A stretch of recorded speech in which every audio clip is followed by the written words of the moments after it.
air you breathe is heavy with rose oil and fear, your mother's fear. You can't name it yet, but it clings to your skin like perfume. She was a lady in waiting, raised to serve royalty. But you, little one, you are born to serve a king. From the moment the midwife lifts you, your life is owned. Not by fate, not by God, not by your bloodline, but by the whims of a man you have never seen. Your cradle is carved from cedar, inlaid with mother of pearl, a gift from the king to honor your mother's loyal service. Everyone knows what it really means. The first people who ever bow to you do not do it because of you. They bow because of who desires your mother. Other infants greet the world with cries. You greet it with expectations. When you sleep, you dream in silk and candlelight. When you wake, the air tastes of powdered lilies and whispered secrets. The women who tend you speak softly, but watch sharply. They know the truth. Children born to the interest of kings grow quickly and dangerously. Your mother holds you with love, but also with calculation. There is pride in her eyes, but terror beneath it. She knows the court devours beauty long before it celebrates it. When other children tumble in gardens, dirt staining their knees, you are kept spotless. You learn to walk not on grass, but on polished floors that reflect your every step. By 4, you're taught that tears must fall prettily. By 5, you learn how to curtsy. Not too deep, not too shallow. A single inch can change your future. Your toys are carved lions, tiny velvet cushions, miniature harps. Your clothes are replicas of court fashion, sewn small but precise. You are a child, but you are never allowed to be childish. On your 6th birthday, you are permitted to watch a royal procession from a balcony. You do not understand the politics, but you understand attention. When the king glances up, your mother's fingers tighten around your shoulder. Later that night, she whispers, "Power is a dangerous admirer, my love." You don't understand, but you remember. By 7, you can distinguish the rustle of silk from satin. You know when someone is smiling from their mouth or from their ambition. You memorize the crests of noble houses faster than you learn your letters. And always, always, eyes follow you. Some filled with pity, some with envy, and some with the cold calculation of people assessing a tool. You learn early that the court sees children not as humans, but as futures. Your mother hires tutors, music, languages, poetry, and etiquette. You learn to sing lullabies meant for queens, not children. You learn that the tilt of your head can soften a man's pride, and that pride, once softened, can be molded like wax. Your mother repeats one lesson more than any other. To be desired is safety. To be desired too much is death. Balance is survival. You nod, even though you don't yet understand. But you will. At 10, you attend your first semi-formal feast. You wear a gown the colour of morning frost, pearls sewn into the sleeves. You sit beside your mother, silent and observant. A noblewoman across the table sneers at your presence. "So this is the jewel," she murmurs to her neighbour. "Let's see how long she shines." You are old enough to recognise a rival, young enough to be hurt by it. Later that night, your mother comforts you, but her comfort is a warning too. Jealousy is the cheapest currency in court. It costs nothing to spend, and it buys nothing of worth, but it can wound. You fall asleep understanding your place. Beauty makes you admired. Admiration makes you loved. Love makes you envied. and envy makes you hunted. 12. Your real training begins. You do not learn letters. You learn looks. You do not learn sums. You learn seduction. You do not learn sewing. You learn survival. Your lessons include how to enter a room so every head turns, how to appear innocent while absorbing everything, how to make a compliment sound spontaneous, how to refuse a dance without creating an enemy, how to be seen only by the right eyes, how to disappear only when necessary. Your mother teaches you to walk as though your feet never touch the ground. A noble teaches you to dance like a promise. A court singer teaches you to breathe between words to shape a man's emotions without him realizing why.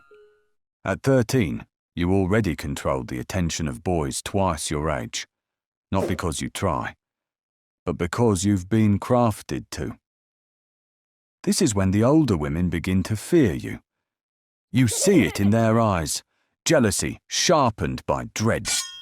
They have spent years mastering this game. You have been trained for it since birth. The visiting duke arrives in a storm of velvet and arrogance. He is important to the king, and therefore dangerous to you. You avoid him once, twice, 3 times. But one afternoon, he corners you near a tapestry, his breath thick with wine. His fingers graze your sleeve. You react on instinct, not fear, but training. A step to the side, a tilt of your chin, a smile that redirects instead of invites. He laughs and bows, his pride untouched, his desire unfulfilled. Your mother sees everything. She slaps you when the door shuts, not for failing, but for almost failing. You must never let them believe they caught you, she says. You must always let them believe you slipped away. You cry, she holds you. This is love in the palace. You are no longer a child. You are no longer safe.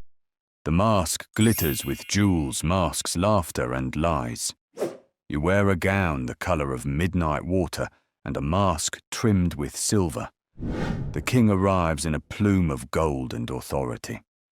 Your mother signals, just once. You let your mask slip. The king sees your face framed by candlelight. His gaze lingers. Your blood goes cold. Your destiny ignites. It is done. You are summoned. Your mother brushes your hair with trembling hands. For the first time, she cannot disguise her fear. The king is gentle. But gentleness is not kindness. It is possession with soft edges. When it is over, you perform gratitude. Tears. Trembling. Soft whispers. He believes it. He needs to believe it. The next morning, your mother tends to you in silence. You belong to the crown now, she says, a sentence disguised as a blessing. You rise quickly. You learn that queens rule formally, but mistresses rule truthfully. Your influence grows through small private moments. You laugh at the right minister's joke. You sigh when the king rants. You cry only when it will soften him. You ask questions that sound like curiosity but plant ideas. You dismiss threats with a smile the king trusts. But influence is an invisible crown. Heavy, fragile, and resented by all. The queen hates you. Her ladies hate you. The jealous wives hate you. Even the women who trained you resent what you have become. You walk through the palace, knowing half the people would kill you if they could get away with it, and the other half would kill to replace you. A minister threatens your family's land. Your mother panics. The council debates. You write a poem. A small, beautiful poem that hints, subtly, that the minister hungers for more power than he should. You leave it where the king will find it. The minister falls within a week. You realize you can break men with art, and that realization terrifies you more than it thrills you. When your child is lost, the court mourns politely. The king does not. His disappointment is chilling. You see it in the way he avoids your touch. You hear it in the way his voice cools. That night, alone in your rooms, you understand. You are not adored. You are necessary, and necessity fades. You are in your early 20s and at the height of your beauty, the peak of your influence. You can secure a lordship with a whisper, end a career with a frown, sway foreign ambassadors, calm the king before war, ignite him before peace. They call you the uncrowned queen. They say your laughter controls more policy than the council does. But you have no crown, no title, no protection.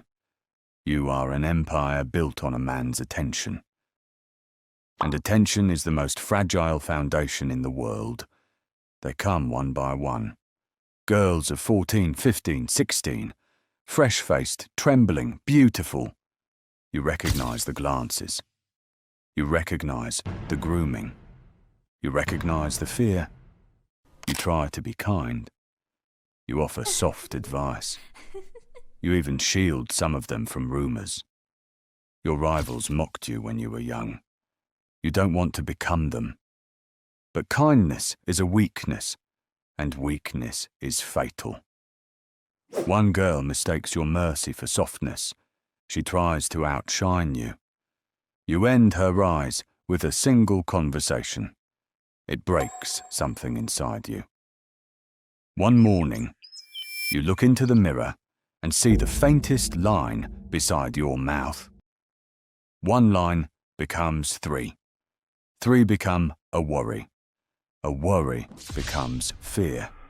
The court smells fear like wolves smell blood. You use cosmetics, creams, tinctures, even poultices rumoured to contain crushed pearls or stranger things. They work briefly. Nothing holds back time. You attend a banquet and see a girl of 15.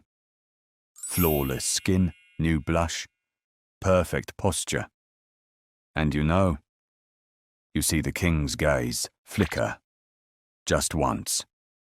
But once is enough. The palace holds its breath, waiting.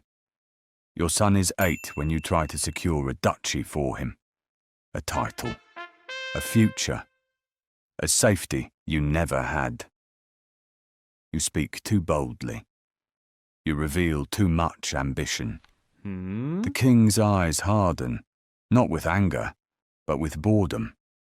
The most dangerous emotion. Within a month, you are dismissed.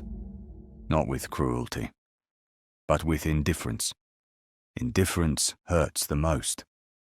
You are given a country estate, a pension, a polite goodbye. You leave without ceremony. The younger girl takes your place without shame. The palace forgets you within weeks. Your estate is beautiful, quiet, isolated. You have gardens, servants, a lake, and the silence you were never allowed to have. But silence can be a prison. You walk past a mirror and do not recognize the woman staring back.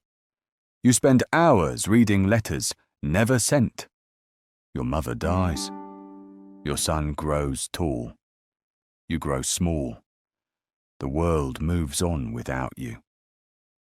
But the court never truly lets go of its ghosts. The king dies. His daughter, the princess who once watched you with wary eyes, becomes queen. A royal carriage arrives. You expect a trial, a nunnery, or an execution carried out politely. Instead, the queen receives you alone. She studies you, older, softer, and wiser, and says, My mother despised you. But my father listened to you when he listened to no one else. I need that talent. A lord has rebelled. He cannot be intimidated. He cannot be bribed. He cannot be reasoned with. But men like him, the Queen says, can be undone by the right woman. For the first time, you are asked for your mind, not your beauty. You accept. You travel in disguise, wearing a gown not meant to dazzle, but to disappear. At a grand feast, you observe the rebellious lord from behind a mask of anonymity. You watch his gestures, his pride, his weakness, and you find the pressure point, a forbidden romance, a hidden debt, a letter he cannot let the Queen see. Within a week, you return to the Queen with everything she needs. She reads the parchment, then whispers, "It is a vile business. But you have served us well." She grants your son his title. She grants you your peace. For the first time in your life, you feel truly free. You spend your last decade quietly, reading, writing letters, walking in the gardens, watching your son grow into the man you fought for. No courts, no rivals, no whispers. You die on a soft spring morning, your son holding your hand. At your funeral, only family attends, except for one unmarked carriage watching from a distant hill. A final acknowledgement from the Queen, or perhaps simply the last shadow of your former life. Your tombstone bears the words you chose. She who held the heart of a king. History books barely mention you, but history itself remembers the shape of your influence. Subtle, hidden, uncredited, yet undeniable. Because even from the shadows, your hands guided the fate of a kingdom. And sometimes, the women who never wear crowns leave the deepest fingerprints on the world.